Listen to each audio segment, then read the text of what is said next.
सभी विद्यार्थियों को नमस्कार। तो आप लोग साथियों, मैं तो आपसे कह ही दूं कि आप लोग बिल्कुल चतुर श्रेणी कर्मचारी हैं आप लोग, और मैं संबोधित कर रहा हूं। वैकेंसी अभी बहुत ज्यादा है, निश्चित तौर से आपका सिलेक्शन हो जाएगा। आप जिस चीज से सबसे ज्यादा परेशान रहे हैं वो है सर राजस्थान जीके का इतना लेंथी सिलेबस है, और हम लोग कहाँ तक पढ़ पाएंगे, हमें और सब्जेक्ट भी तैयार करने हैं। अब क्या किया जाए गुरुदेव? तो आप लोगों को एक बहुत अच्छा मैं बता के जा रहा हूं कि कैसे पढ़े राजस्थान जीके को, क्या छोड़े और क्या पढ़े, क्या छोड़े और क्या पढ़े। आज बिल्कुल 10 मिनट आपके बहुत शानदार होने जा रहे हैं। मैं हर पॉइंट में आपको बता के जा रहा हूं कि इससे आपका ये सवाल बनेगा। 10 मिनट आपको मुझे देने पड़ेंगे, लेकिन आपकी वो समस्या खत्म हो जाएगी कि गुरुजी क्या पढ़े, क्योंकि इतनी बड़ी किताब तो पढ़ी नहीं जाती ना भाई जीके में, है ना। और सब्जेक्ट भी है, और आखिरकार तो हम तो 4th ग्रेड की तैयारी कर रहे हैं, चतुर्थ श्रेणी की, तो वहां सवाल भी अलग हिसाब से आएंगे। तो वो क्या है वो मैं बिल्कुल आप लोगों को रख रहा हूं। आप बने रहे मेरे साथ, और बिल्कुल आपको चतुर्थ श्रेणी में आपकी नैया पार लगाएंगे। जीके के मामले में तो तुम्हें पीछे रहने नहीं दूंगा, बाकी तुम जाने तुम्हारा काम जाने, समझ गए। जीके के मामले में तो पीछे नहीं रहेंगे। ओके, अभी हम लोग सिलेबस निकाल लेते हैं। देखिए, जिस तरीके से सिलेबस को यहाँ डिवाइड किया गया है, आप सबको सिलेबस तो आपकी टेबल पे है ही, है ना। ये देख लिया आप लोग, सिलेबस आपकी टेबल पे है, तो मुझे यहाँ ज्यादा चर्चा करनी नहीं है। सामान्य हिंदी आप लोगों के 20 पर्सन है ना, यहाँ आप लोग बात करेंगे। इसके बाद आप लोग बात करें सामान्य अंग्रेजी, उसके 15% है। सामान्य ज्ञान, इसके हम लोग बात करने जा रहे हैं, उसके पर्सन आपके कितने हैं? 70 हैं।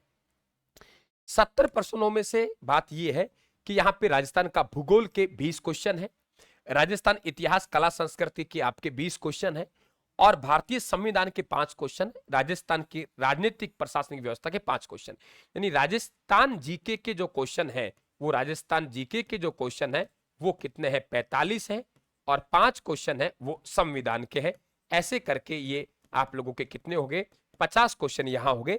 इसके बाद सामान्य विज्ञान आपको दिए, फिर आपके घटनाएं यानी करंट अफेयर्स आपका 5 अंकों का और हो गया। तो इस प्रकार से हम लोग देखेंगे तो राजस्थान जी के 45 यहां हो गया, और 5 आपका करंट अफेयर्स हो गया ना। अब आते हैं हम लोग इसके सिलेबस के टॉपिक, और मैं आप लोगों को एक एक बता रहा हूं आराम से कि आपको किस में क्या पढ़ना है, क्या छोड़ना है। आ जाइए, राजस्थान का भूगोल जो आपसे 20 अंकों की बात कर रहा है, सबसे पहले मैं उस पर बात कर रहा हूं। आपका सिलेबस आपको दिख रहा है, राजस्थान की स्थिति एवं विस्तार। देखिए, राजस्थान की स्थिति विस्तार से आपका सवाल बनेगा, वो नोट कर लें आप लोग एक एक बात को। वहां बनेगा आपके अक्षांश देशांतर कि अक्षांश विस्तार कितना है, देशांतरी विस्तार कितना है। आप लोग 23 डिग्री 3 30 12 69 डिग्री 78 17 आपको रट के जाना है। इसमें आपको लंबाई और चौड़ाई भी पढ़ के जानी है। उत्तरी गांव, दक्षिणी गांव, पूर्वी गांव, पश्चिमी गांव आपको पढ़ के जाना है। इसके अलावा यहां से आपका कोई सवाल नहीं बन रहा है।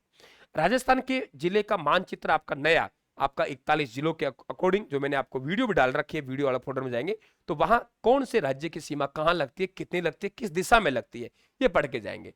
भौतिक स्वरूप और भौतिक विभाजन, इसमें सबसे पहले काम करना है आप लोगों को कि कौन सा भौतिक विभाग किसका अवशेष है, कितना प्रतिशत क्षेत्रफल वो फैला हुआ है, और कितनी वहां जनसंख्या निवास करती है, और उनके उपभेद कितने हैं।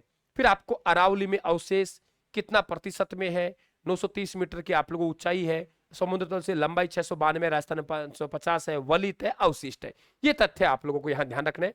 मरुस्थल में आप लोगों को बरखान है, रेत का टीला है, आकलवुड फॉसिल पार्क है, आप लोगों के जीवाश्म पार्क है, ये आप लोगों को यहाँ ध्यान के रखने हैं। इसके बाद आती है मृदा। देखो, कौन सी मृदा कहाँ मिलती है और उसमें कौन सी फसल की जाती है। जैसे आपके काली मिट्टी है, तो काली मिट्टी आप लोगों के हाड़ौती इलाके में मिलती है, जहां सोयाबीन कपास की खेती की जाती है। तो कौन सी मिट्टी है और वो किस इलाके में पाई जाती है, और उसमें कौन सी फसल होती है। 3 तथ्यों को याद करते हुए आप लोग आगे जाएंगे। प्राकृतिक वनस्पतियां एवं वन संरक्षण। देखिए, प्राकृतिक वनस्पति में आप लोगों को एक तो वन संपदा के नवीनतम आंकड़े आप लोगों को ध्यान रखने हैं। विशेषकर जैसे आप लोगों के धोकड़ा के वन है, राजस्थान में सबसे ज्यादा पाए जाते हैं, है ना। तो आपके घास है, सेवण घास है, वो कहाँ है आप लोगों, राज्य वृक्ष है आप लोगों का, है ना, पुष्प है रोहिड़ा। ठीक है, ये आप लोग यहाँ तथ्य ध्यान रखेंगे। और आपके जैसे विशेषकर 5 वर्गीकरण जो आपके आता है विशेषकर, वो वन कहाँ कहाँ मिलते हैं। जैसे उपोष्ण कटिबंधीय सदाबहार वन है, वो आपके केवल माउंट आबू में मिलता है। ठीक है, अच्छी वर्षा वाले इलाके मिलता है। तो ये मोटा मोटा आपको मैंने 5-7 तथ्य दिए बेटा, इस पे नजर आप लोग बनाए रखेंगे, है ना। इसके बाद वन संरक्षण।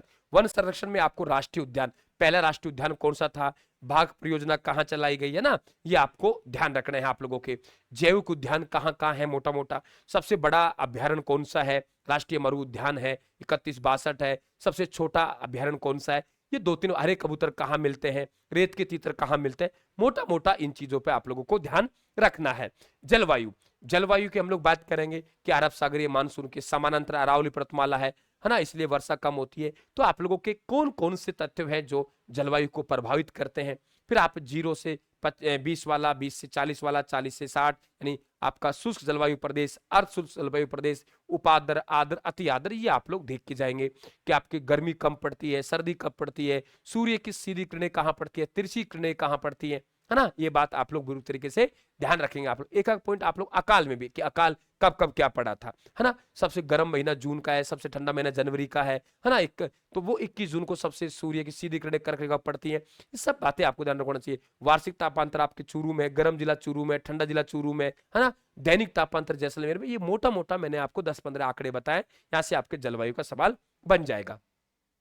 जल संसाधन को विशेष, अपुआ तंत्र, विशेषकर कौन सी नदी का उद्गम कहां से हो रहा है ना। मोटी मोटी चंबल है, बनास है, कांतली है, कांकनी है ना, मोटी कोठारी है, बेड़च है, ठीक है। ये और ये बने बांध, गांधी सागर बांध है, राणा प्रताप सागर बांध है, और उम्मीद आप लोगों के जैसे जवाई बांध पाले, वो बेटा आप लोग यहाँ ध्यान रखेंगे।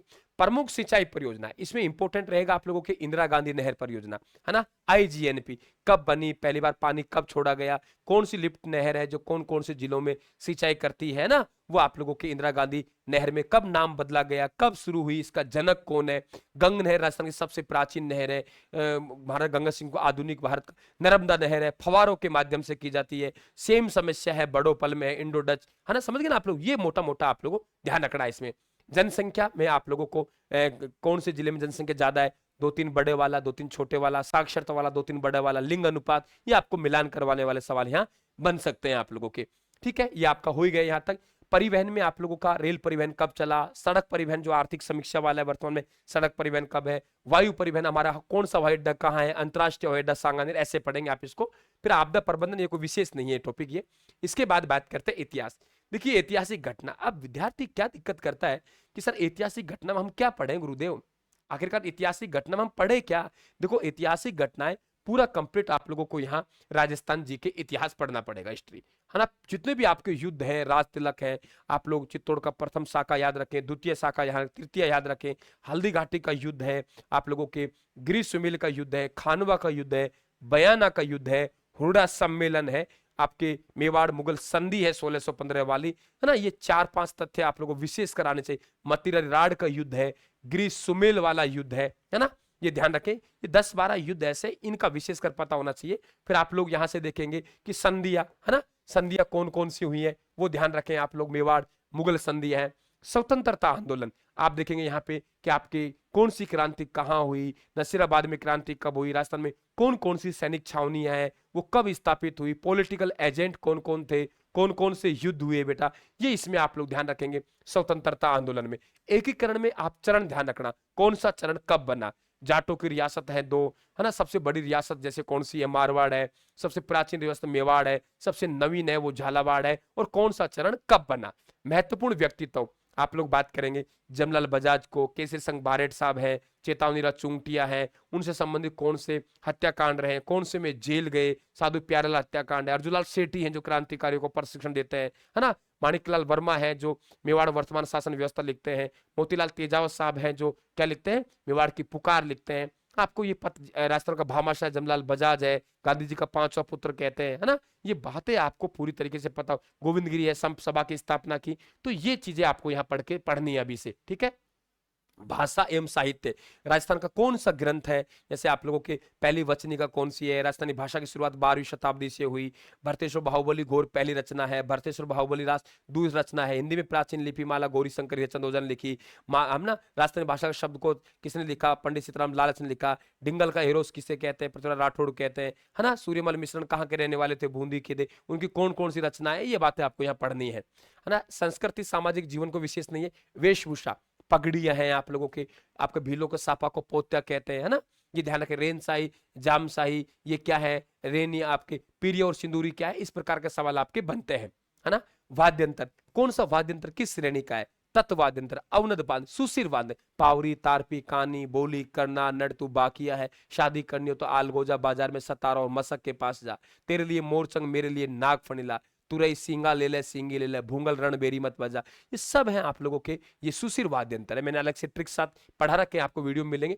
लोक देवता, कौन से लोक देवता का उपनाम क्या है, जन्म कब हुआ, कि पीरों का पीर किसे कहते हैं, पलय रक्षक देवता किसे कहते हैं, ऊँटों का देवता किसे कहते हैं, विशेषकर इनका उपनाम है, जन्म है, इनका मेला कब लगता है। आप ज्यादा अंदर मत घुसिए, है ना। इसके बाद बात करें लोक साहित्य आपका हो जाए। बोलिया, कौन सी बोली कहाँ बोलते हैं, जैसे आप लोगों के मेवाड़ी बोली दक्षिण राजस्थान में, मारवाड़ी इधर बोलते हैं, शेखावाटी है, थली है, आपके ढूंढाड़ी है, दादू दयाल जी ने उपदेश कौन सी भाषा में दिए, ढूंढाड़ी में दिए, लालदासी ने मेवाती में दिए, मेवाती कहाँ बोलते हैं, है ना। आप लोगों के हाड़ोती, सूर्यमल मिश्र रचना कौन सी उसमें है, हाड़ोती में, हाड़ोती कहाँ बोल रहे, डूंगरपुर बांसवाड़ा, ये बेटा देवड़ावाटी कहाँ शुरू में, कौन सी बोली कहाँ बोली जाती है। इनके छोटे छोटे वीडियो बना के मैंने यूट्यूब पे डाल रखे हैं, है ना।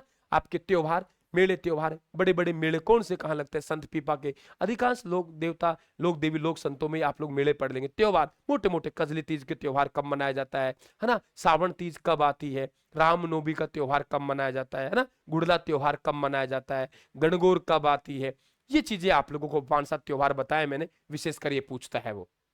आभूषण मैंने ट्रिक्स सहित आपको बता ही रखा है, आप YouTube पे सर्च करना अशोक मीणा सर आभूषण, आपको मिल जाएंगे। कौन सा आभूषण कहाँ पहनते हैं, गले के कौन से हैं, नाक के कौन से, बहुत अच्छी तरीके से मैंने याद करो, गले के, है ना। टुस्सी, तुलसी, चंपाकली, तिमणिया, मटरमाला, पंचलड़ी, मंडली, खंगवाली, जंजीर, असली, हार, हालर, झालरों, मंगलसूत्र, मुक्तमाला, कंठी, बजंटी, मोहनहार, रामहार, चंद्रहार, हंसार, है ना, मांदलिया, पोत पातो, निबोरी, मूठ, थमड़ियो, बाढ़ लो, सब गले के आभूषण बोले। और वो वीडियो देखेंगे आप, सर्च करना मेरे नाम से अशोक मीणा सर राजस्थान आभूषण, तो आपको याद हो जाएगा, ठीक है। इसके बाद बात करते हैं हम लोग लोक संगीत, वास्तु, लोक कलाएं, है ना। लोक कलाएं में आप लोगों के फड़ पेंटिंग है, कठपुतली है, रम्मत है, आपके नोटंकी है, वो आप लोगों के यहाँ आएंगे। वास्तुकला में विशेषकर कौन सा किला कहाँ है, ये याद करेंगे आप लोग। लोक नृत्य संगीत आपके आ ही जाएंगे।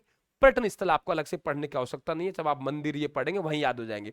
ऐतिहासिक स्मारक वो याद हो जाएंगे। सांस्कृतिक दृष्टि से राजस्थान की अस्थियां, ये आप लोगों के अपने आप याद हो जाएंगे, इसको अलग से कोई टॉपिक नहीं बनता है। तो बेटा ये मोटा मोटा आप लोगों को दिक्कत जो हो रही थी कि सर हम मोटा मोटा क्या पढ़े, वो ध्यान रखें। राजस्थान की राज्य व्यवस्था में बात करेंगे हम लोग, तो देखो राज्यपाल है वो कौन से अनुच्छेद में है, मुख्यमंत्री कौन से अनुच्छेद में है ना, मुख्यमंत्री कैसे बनाया जाता है, राज्यपाल का कार्यकाल कितना है, राज्यपाल की आप लोगों के न्यूनतम आयु सीमा कितनी है, राज्यपाल जी को वेतन कितना मिलता है, उनका कार्यकाल कितना है, उनको त्याग पत्र कौन देता है, उनकी नियुक्ति कौन करता है, ये मोटा मोटा, आपको ज्यादा अंदर नहीं जाना कहीं आप राज्यपाल कार्य पढ़ने लग जाए, मुख्यमंत्री जी के मंत्रिमंडल कार्य नहीं बेटा, मोटा मोटा ध्यान रखेंगे आप लोग। इसके अलावा जिला प्रशासन, जिला कलेक्टर, उपखंड अधिकारी, तहसीलदार, उनके कार्य क्या है, सूचना का अधिकार अधिनियम, तो बेटा ये आपको पढ़ना है। बात करें संविधान में, तो संविधान की आप प्रस्तावना पढ़ लें, संविधान कब बन के तैयार हुआ, संविधान सभा को पढ़ लें, है ना, संसद में कितने सदस्य होते हैं, राष्ट्रपति पद के लिए योग्यता क्या है, राष्ट्रपति के लिए कार्यकाल क्या है, न्यूनतम उनकी जो आप लोगों का आयु सीमा वो क्या है, राज्यसभा सांसद कितने हैं, उनकी न्यूनतम आयु कितने, राजस्थान से कितने लोकसभा सांसद हैं, राजस्थान से राज्यसभा में कितने मेंबर हैं, संविधान सभा में कितने मेंबर गए, तो वो ध्यान रखें। आप लोग कहीं राष्ट्रपति की शक्तियां पढ़ना शुरू कर दे, वहां से नहीं पूछेगा, जो मैंने 5-7 पॉइंट बताए यहां से आपके संविधान पूछेगा। तो मैं समझता हूं बेहतर समझ में आया होगा। प्लीज आप साथियों क्लास को लाइक करें, शेयर करें, हमारे साथ जुड़े, और बिल्कुल आप लोग रिकॉर्डेड क्लास और एक 8 बजे क्लास, नाइट में एक 9:30 बजे क्लास का आप जरूर लाइव आनंद ले। थैंक यू, धन्यवाद, राम राम साहब।